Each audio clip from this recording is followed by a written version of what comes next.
LinkedIn presents.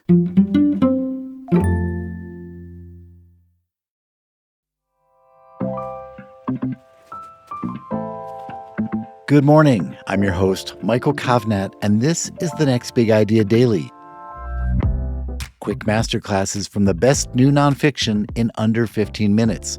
Make sure you're following the show to get new episodes and sign up for our free companion newsletter using the link in the episode notes. So today, let's talk about the most important relationship in your life. No, I'm not talking about any of your family members or your significant other. I'm talking about your smartphone. You probably spend more time with your phone than you do with any of your human companions. And who can blame you? Endless entertainment, instant connection, the thrill of a new notification. But I think it's time to admit that the relationship has gotten toxic. Your phone interrupts your conversations, it keeps you up at night, and demands your attention every waking moment. And what do you get in return? A vague sense of anxiety, wasted hours, and a growing distance from real people and real life. Real talk, I think it might be time for a breakup. Journalist and author Catherine Price, who writes the Substack newsletter How to Feel Alive, has studied the science behind our digital addiction. And in the newly revised How to Break Up with Your Phone, she lays out a step-by-step, 30-day plan to reclaim your time, attention, and happiness.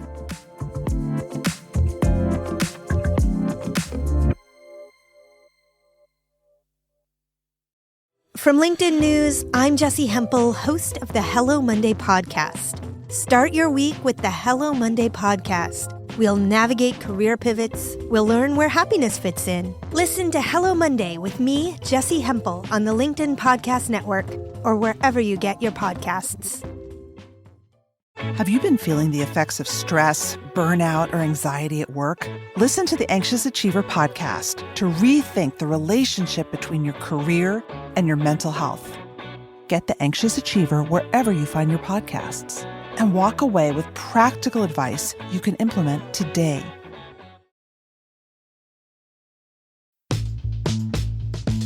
Hello, this is Catherine Price. As the author of How to Break Up with Your Phone and the parent of a 9-year-old, I often lie awake worrying about how technology is shaping our world and affecting the experience of being human. That's why I've been so relieved and excited to see the growing global movement of parents, educators, and lawmakers who are calling for an end to the phone-based childhood and who are advocating for more independence, responsibility, fun, and real-life friendships for our kids. But as many adults are beginning to realize, it's not just the phone-based childhood that's the problem. It's the phone-based life. While children and teenagers are suffering the most from all the negative effects of social media and too much screen time, their parents, and frankly, all adults, are as well. Indeed, it was my own personal struggles with my smartphone that led me to write the original 2018 edition of How to Break Up with Your Phone. One night about 10 years ago, when my daughter was just a baby, I had a moment when I noticed that she was gazing up at me while I was gazing down at my phone. And it broke my heart. That was not the impression I wanted her to have of a human relationship, let alone with her own mother. And that was not how I wanted to live my own life. I realized I needed to change, but I couldn't find a book that provided me with a practical solution. So I decided to write that book. I designed How to Break Up with Your Phone to combine an exploration of why our smartphones and apps are so compelling and what our screen time is doing to us with a step-by-step, evidence-backed 30-day plan for how to take back control. The goal is not to dump your smartphone completely, unless you want to. It's to create a healthier relationship with technology in which your phone makes your life better, not worse.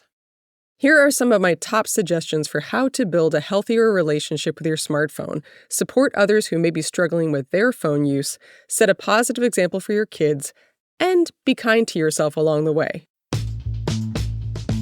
Step 1. Define what you want.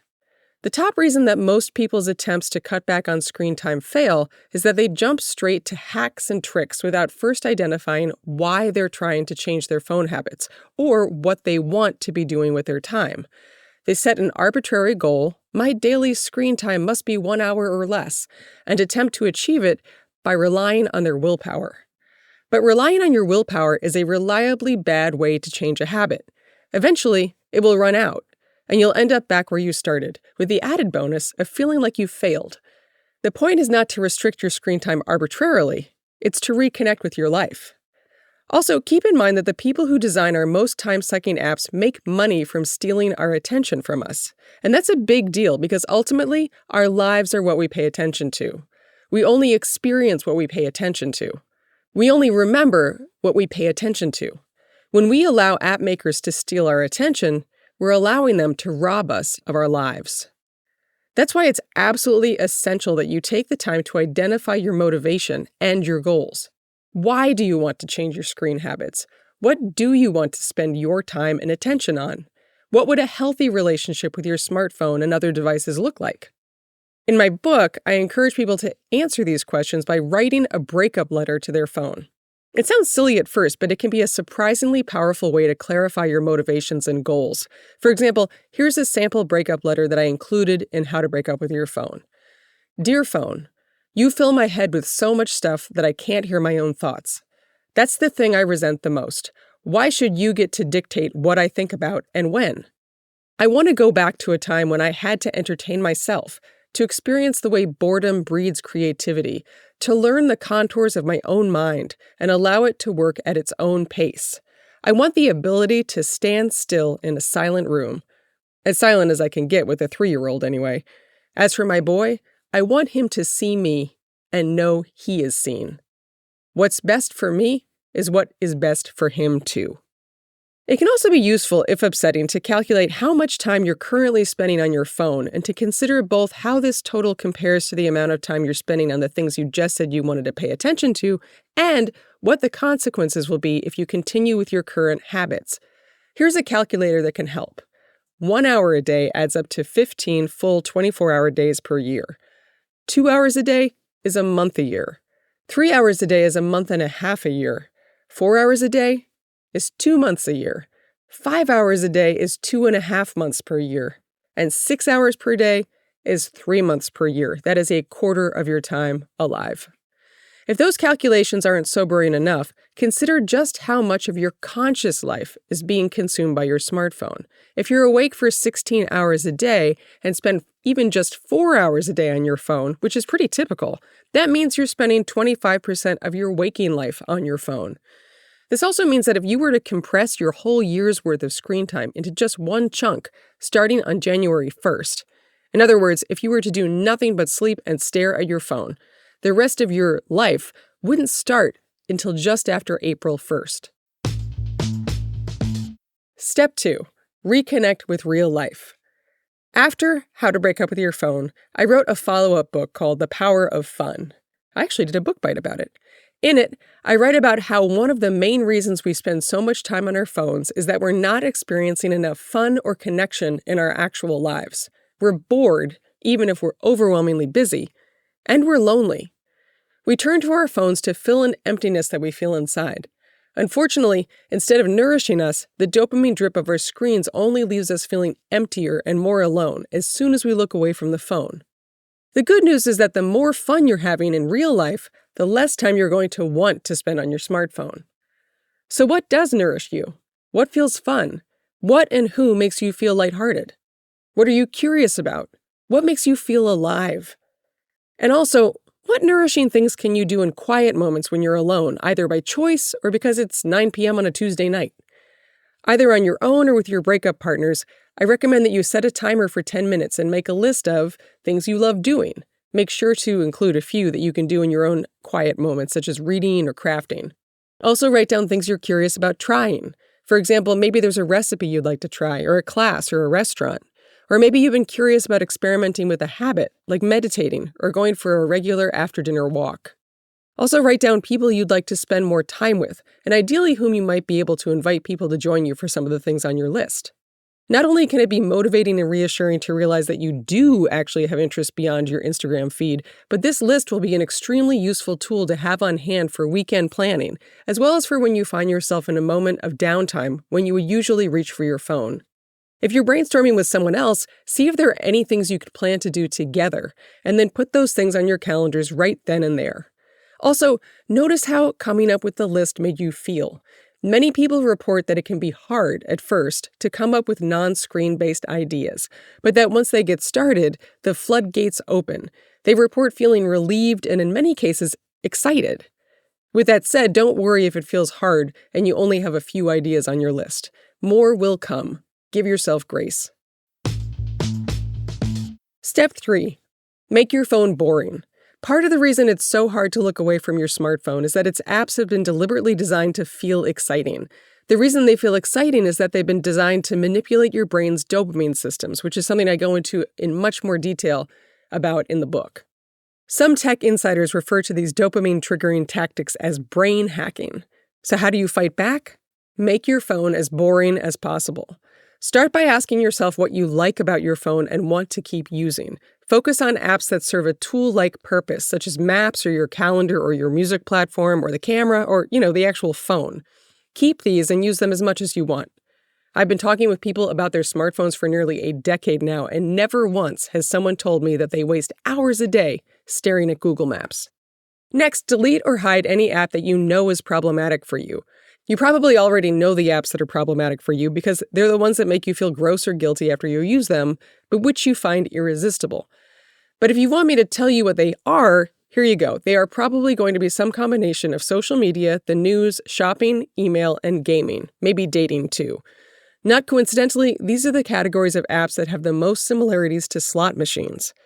If you're hesitating about deleting anything, remember, you can always check these things from a computer or browser. It's the apps that are usually the most problematic because they have so many features that have been specifically designed to hook you. And also, if you're the parent of teenagers, you've likely scolded them for how attached they seem to be to their problem apps. This is a great opportunity to role model the behaviors that you're trying to encourage. For added oomph, tell them what you've deleted and ask them to hold you accountable. You could even have a family challenge to see who can keep their problem apps off their phone the longest. As part of the process of making your phone boring, you'll also want to reduce your notifications, which I call interruptions, because that's really what they are designed to do. Interrupt what you're doing and make you pay attention to your phone. So ask yourself, what is worth being interrupted for when you're in the middle of a project, when you're putting your kids to bed, when you're watching a movie with your partner, when you're laughing with your friends? Start with an absolute minimum. You can always readjust your settings. And don't forget to also turn off those red badges that tell you how many things are waiting for you in the app. Those are notifications too, and they're there to get you to go into the app. Note that they're the same eye-catching color as a stop sign, or blood. This is not a coincidence.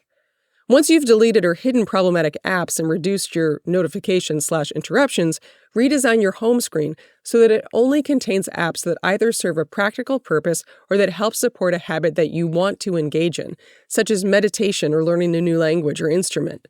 By the end of this process, your home screen should contain only tools, not temptations. Your phone will then be less like a slot machine and more like a Swiss Army knife. Step 4. Create phone-free spaces. One of the main problems with smartphones and apps is that they infiltrated our lives so quickly and so thoroughly that we never even stopped to think about what we wanted our boundaries to be. As a result, it's nearly impossible to find any space or gathering that does not include smartphones. This is destroying our ability to be present and fully connected with each other, and it's also affecting our productivity, our memories, our creativity, and frankly, who we are as people. That's why it's so important that we begin to create boundaries. Thankfully, an increasing number of schools are creating phone-free spaces for their students, but what about at home? One suggestion is to establish dinner time as a no-phone zone for your family, including you and your spouse, and any guests. To make device-free dinners less punitive and more fun, provide alternative things to do. For example, you could create a system where every person in the family takes turns coming up with a question of the day. For my family, in addition to a bowl of conversation prompts, my husband and I also keep a jar of delights on our table with blank slips of paper. One of our favorite family rituals with our daughter, and for that matter with adult dinner guests too, is to start dinner by writing down our daily delights and sharing them with each other as we add them to the jar. Step 5. Start and end the day on your own terms. Right now, if you're like most people, your smartphone is probably the first thing you look at in the morning and the last thing you interact with before bed. If you can get your phone out of your bedroom and your kids' bedrooms, you will reclaim both of these times and probably sleep better too. If you're like most people I hear from, part of the reason your phone sleeps in your bedroom with you is because you use your phone as an alarm clock. But think about it. In order to silence an alarm, you need to touch the alarm. This means that if your smartphone is your alarm clock, you are guaranteeing that your smartphone will be the very first thing you interact with each day. So take a moment right now to get or find standalone alarm clocks for everyone in your family. Also, and this is essential, create a central family charging station for everyone's phones that is not in a bedroom. For example, my husband and I charge our phones in a closet. Next, make sure to put something that you want to engage with or do before bed in the spot where your phone used to be. For example, if you say you want to read more, put a book on your bedside table. That way, when you reach for your phone on autopilot, which you will because it's an ingrained habit, you will encounter a trigger for the habit you're trying to establish. This is part of our general strategy of making it harder to engage in the habits you're trying to cut back on and easier to engage in the habits you want to nurture. And as a bonus, reading a book for just 10 minutes a day will help you rebuild your probably atrophied attention span. Here's a tip. To make your kids more willing to participate, offer them some kind of reward if they ever catch you cheating, by which I mean if they ever find your phone not in the central charging station. For example, you could offer some extra allowance money or give your kids the pleasure of getting to assign you one of their chores, but warn them that this system works in reverse too. In conclusion, breaking up with your phone might sound daunting, but you also may be surprised by how quickly the benefits begin to add up. So I encourage you to grab a friend or family member and give it a try. As you do so, keep in mind that no relationship is ever perfect, and changing habits is hard, especially when they involve apps that are deliberately designed to make boundary setting difficult. Our relationships with our phones will likely always be works in progress, and that's okay. So make a plan to check in regularly with your phone breakup buddy about how things are going. And if you do fall back into an old pattern or habit, which, let's be honest, you probably will, don't beat yourself up. Instead, just notice what happened and decide how you want to move forward. The mere fact that you realized you slipped means that you're succeeding. Keep it up, and not only will you feel like you're modeling the behaviors you're trying to instill in your kids, but eventually you'll find yourself with a new relationship with your devices that reflects what you already know in your heart. The best parts of life don't happen on a screen. Thank you, Catherine. Okay, listeners, you can get a copy of How to Break Up with Your Phone wherever you get your books, and you can join Catherine's Phone Breakup February Challenge via her Substack newsletter, How to Feel Alive. And make sure you're subscribed to the Next Big Idea Daily feed, because this week we're going to have tons of smart advice on business and life. I'm Michael Kovnat. Hope to see you tomorrow.